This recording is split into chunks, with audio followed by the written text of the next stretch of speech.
WWE 2K23 news is dropping like crazy, and today we're actually going to go through a lot of the small but really cool details and updates that we noticed that we have seen so far in the game. Let's start off with the creation suite. Overall, I like how the layout is, how it looks when you are putting your superstar together with just a simple gray background. It makes it a little bit easier to see your creation and adjust stuff. And for the slot limit, we can confirm there will be 100 creation slots available. For images, there's 1,000, and there's up to 25 videos that you can do within the creation suite. I think this is great. However, I do wish that we were going to get more when it came to the creation slots above 100, increase I think to 150, 200, 300.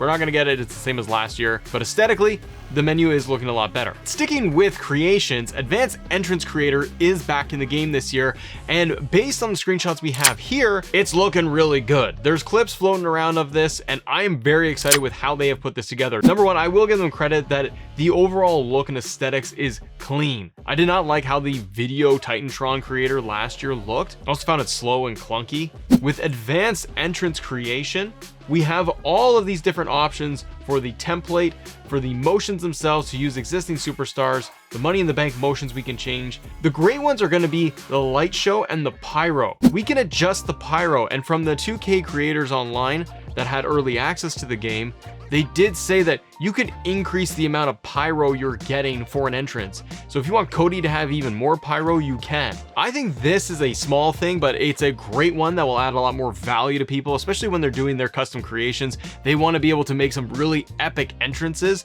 They're going to be able to do that here. Now, this next thing that has come up is a small detail, but this is going to have a lot of impact on how matches turn out, how they play, how they function. But this is coming over from Phoenix Nitro. Shout out to him, he's a great creator, and he provided this information to the community. So there's now AI logic in the game. According to Phoenix Nitro, this feature is game-changing for AI matches. You can tweak almost every aspect of what a superstar does in a match now. For example, he outlines, I turned on Omos's dives off to a 0 and his submissions to a 0 under AI logic. And he never did either for 3 straight matches.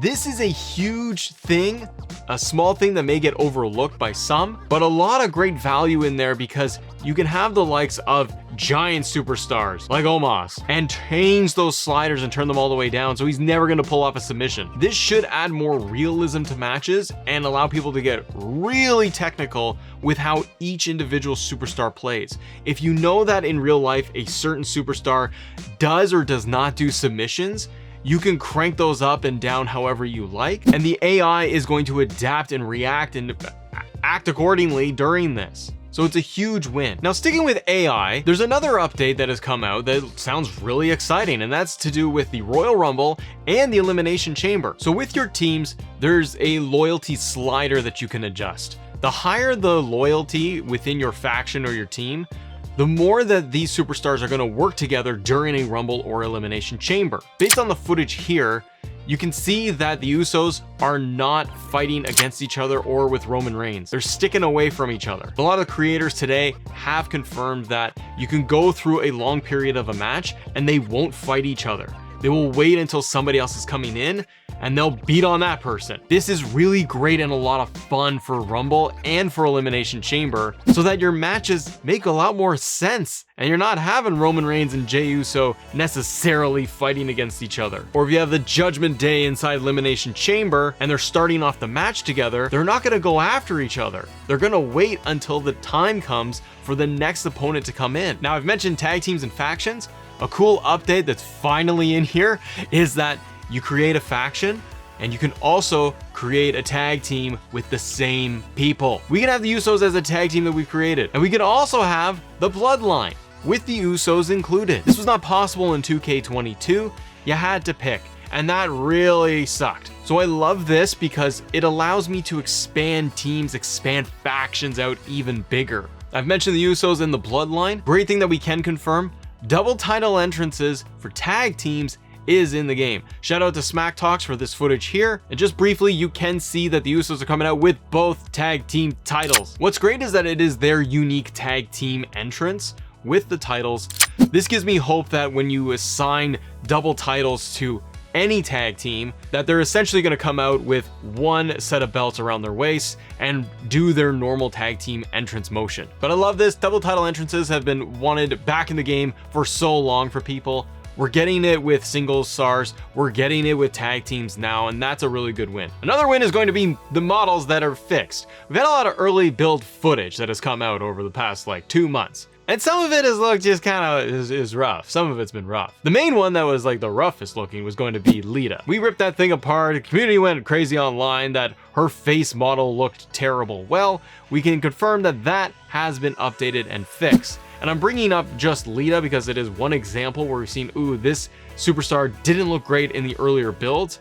They've gone in and they have fixed it and they've corrected it and it looks a lot better. In case there are other stars in the game that don't look right, that look really off, or legends, hopefully it means that 2K can go in and patch it, update it, or it is already fixed, and that they look a lot more accurate. Another great addition to the game this year is going to be the amount of arenas and shows that are available in the base game. You can see from the screenshot here that we do have Clash of the Castle. We do have Day 1 is going to be included, even though it's no longer in canon for WWE, but it's in there nonetheless. King of the Ring is included, and obviously there's a much more in there too. But Clash of the Castle was one show that I think fans were really hoping would make it into this year's game, and we do have it here. I also like with the menu overall. I'm a big sucker for the aesthetics and having like clean menus in video games and it's not convoluted and doesn't look like trash. I do like how everything is broken down. From the main menu here, where we have all of the different modes, it's very much like 2K22, but I like the Titantron is running in the background. I also like when you are going to select your match type and the options and the arena. I like that the arena is in the background, that I could actually see it. I didn't like having the small little image there, and I do wonder, we'll wait and see when we actually get the game, but how custom arenas look when you are going to select them. Because if I can see this giant preview of them, this makes it a lot better so I can see which arena I really want to use in the game. Okay, other improvements that we noticed here, Cody Rhodes has 2 entrances. Now this makes me wonder if we're gonna see this with other superstars in the game for WrestleMania. But Cody has 2 entrances. One is his standard one that we have all seen, and the second one is going to be his WrestleMania entrance with the Cody Vader. I love this. This is a nice touch. It's a nice little addition, and like I said, hopefully more stars are gonna get WrestleMania treatment for their entrances. See if we get some alternative versions in there. And with entrances, a lot of superstars in this year's game, particularly what we've seen on the NXT side, are getting custom nameplates for their entrances. And this is a small detail, but it's a nice little touch that they're getting their own individual graphics. All these little improvements, I think, just help support the game overall, make it a little bit better than last year. And next up is the updates and changes to my GM mode. Personally, I'm excited for what I've seen so far with GM mode. Nice little touches, nice little increases and changes here that are gonna make the mode more playable and have replay in there. Once you've selected your respective GM, setting up the season, there's a couple of new additions in here. Obviously we can change the difficulty for not only the AI, but the game difficulty too, but they will adjust some of the settings for your season, how it's going to play out. The other cool thing is that they have added in the option to change the budget, what your opening budget will be in the mode. So you can go up to just over $3 million budget if you want to start off in the game. You can also adjust things like the shakeups, whether they're on and off. So if there is going to be roster shakeups in your game, the class system is returning. I think that's a downer. I don't like the class system that I have to make matchups work that way, where it's a cruiserweight versus a giant is going to give me a really great star rating, match rating, and performance overall. And I don't want to do that for my show. But one of the things that they are putting in here is going to be the superstar star rating. So the star rating for individual wrestlers helps your match performance too. So you can get a Roman Reigns, a Brock Lesnar, and maybe they don't match up well for a class, just as an example, but their overall star ratings will help carry it. So more things to influence how your matches are going to turn out, and those are wins to me. They've also added in career achievements. So for how long you are playing this, how successful it will be season after season, year after year, you'll start getting achievements through this directly. Some of them are really huge. Like you got to play for many years to be able to unlock these things. But I think it's another addition and it's a good one for the game. And it was confirmed just the other day, but we do have triple threat fatal 4-way matches in here, plus the additional match types that are going to be made available in GM mode. So we can do things like steel cage matches, backstage brawl, submission, Iron Man, last man standing, tornado tag, falls count anywhere. They're all included in the game. It's a bummer we can't do 6-man, can't do war games, can't do a Royal Rumble, Money in the Bank. those are all negatives, but they've improved this, and getting up to 4-way matches, I like that. That's gonna have me coming back a lot more in this mode. There's a lot to be excited about for this year's game, and it's right around the corner. If you want more 2K23 news and updates, click this video right here so we can go through more details regarding the game. See ya.